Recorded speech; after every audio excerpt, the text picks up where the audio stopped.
तर Pune blood sample फेरफार प्रकरणात मोठा ट्विस्ट आलाय। अल्पवयीन आरोपीचं ब्लड सॅम्पल बदललं। डॉक्टर अजय तावरेंना दबाव आणल्याचा एक मोठा गौप्यस्फोट डॉक्टर श्रीहरी हळनोरने केलाय।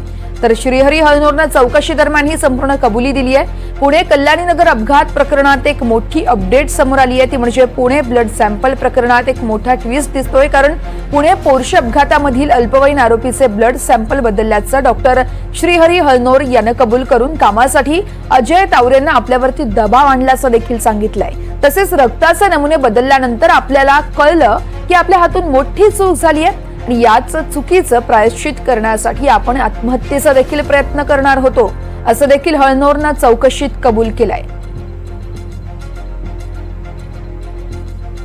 अल्पवयीन आरोपीचं ब्लड सॅम्पल बदलण्यात आलंय। एक मोठा खरं तर खुलासा म्हणावा लागेल डॉक्टर श्रीहरी हळनोरने केलाय। कबुली दिली आहे, चौकशी सुरू आहे दोघांची आणि याच चौकशी दरम्यान ही कबुली दिली आहे। तर पुणे ब्लड सॅम्पल फेरफार प्रकरणात हा एक मोठा ट्विस्ट मानला जातोय। पुणे अपघात प्रकरणातील एक मोठी अपडेट आहे। डॉक्टर अजय तावरेंना दबाव आणल्याचं यावेळेस डॉक्टर हळनोरने सांगितलं आहे। तर या संदर्भात आपण अधिक माहिती जाणून घेऊयात। आमच्या प्रतिनिधी प्रतीक्षा पारखे आपल्यासोबत लाईव्ह जोडल्या जात आहेत। प्रतीक्षा, आपण पाहतोय पुणे अपघात प्रकरणी आता मोठमोठे खुलासे होऊ लागलेत। एकीकडे आईला अटक करण्यात आली, तर दुसरीकडे हळनोर या डॉक्टर असलेल्या आरोपीने देखील एक मोठा खुलासा केलाय। या संपूर्ण प्रकरणासंदर्भातले आतापर्यंतचे नेमके ताजे अपडेट्स काय कळतायत? या संपूर्ण प्रकरणामध्ये ताजे अपडेट असे आहेत की हळनोर याला पोलीस मुख्यालयामध्ये चौकशीसाठी आणण्यात आलं होतं आणि यावेळी हळनोर याने तावरे याने माझ्यावर दबाव टाकला होता आणि त्यानंतर आपण रक्ताचे नमुने हे बदलले आहेत असा खुलासा केलेला आहे। आणि या रक्ताच्या नमुन्यांचं अदलाबदली केल्यानंतर मला या गोष्टीचा पश्चाताप होतोय। रक्ताचे नमुने बदलल्यानंतर मी आत्महत्येचा पण प्रयत्नाचा विचार करत होतो, असं देखील हळनोर याने पोलीस मुख्यालयात जी चौकशी चालू होती तिथे त्याने कबुली दिलेली आहे।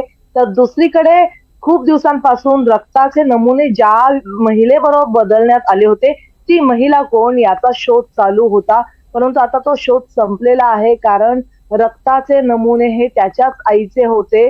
आरोपीच्या मुलाचं रक्त घेतल्यानंतर आरोपीची जी आई आहे तिने आपले रक्ताचे नमुने हे तपासणीसाठी दिले होते आणि मुलाच्या रक्ताचे नमुने हे फेरफार केले होते।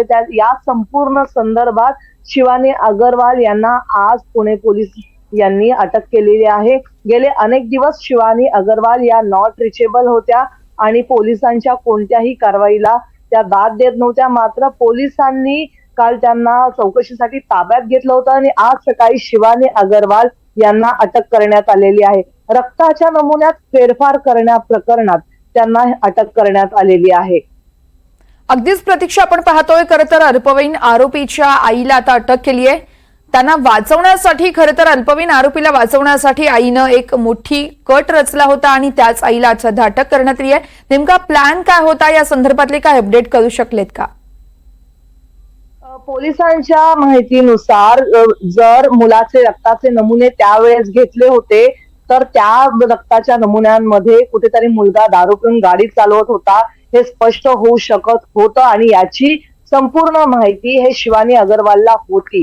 त्याच्यामुळे ज्या वेळेस रक्ताचे नमुने हे घेण्यात आले होते ती रक्ताचे नमुने घेणारी जी खोली होती तिथे कुठल्याही प्रकारचे सीसीटीव्ही कॅमेरे नव्हते आणि त्यानंतर शिवानी अग्रवालने मुलगा दोषी या सगळ्यामध्ये होऊ नये त्याच्यामुळे आपले रक्ताचे नमुने मुलाच्या रक्ताच्या नमुन्यांबरोबर हे बदलले होते आणि त्यानंतर खूप दिवस ब्लड ग्रुप कुणाचा आहे किंवा ती महिला जिने हे रक्त दिलेलं आहे ती सज्ञान आहे असं सांगण्यात येत होतं। मात्र संशयाची पूर्ण सुई ही पहिल्या दिवसापासून शिवानी अग्रवाल यांच्यावरच होती, कारण त्या संपूर्ण ज्या परिसरात हे रक्ताचे नमुने घेण्यात आले होते तिथे शिवानी अग्रवाल शिवाय अजून दुसरी कुठलीही महिला नव्हती।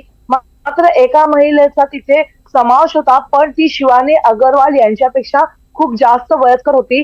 मात्र ज्या महिलेचे रक्ताचे पुरावे हे मिळाले होते ते 50 वयाच्या आसपास असलेल्या महिलेचे होते आणि त्याच्यामुळे पहिल्या दिवसापासून शिवानी अग्रवाल यांच्यावर संशयाची सुई होती आणि आता त्या गोष्टींवर शिक्कामोर्तब झालेली आहे।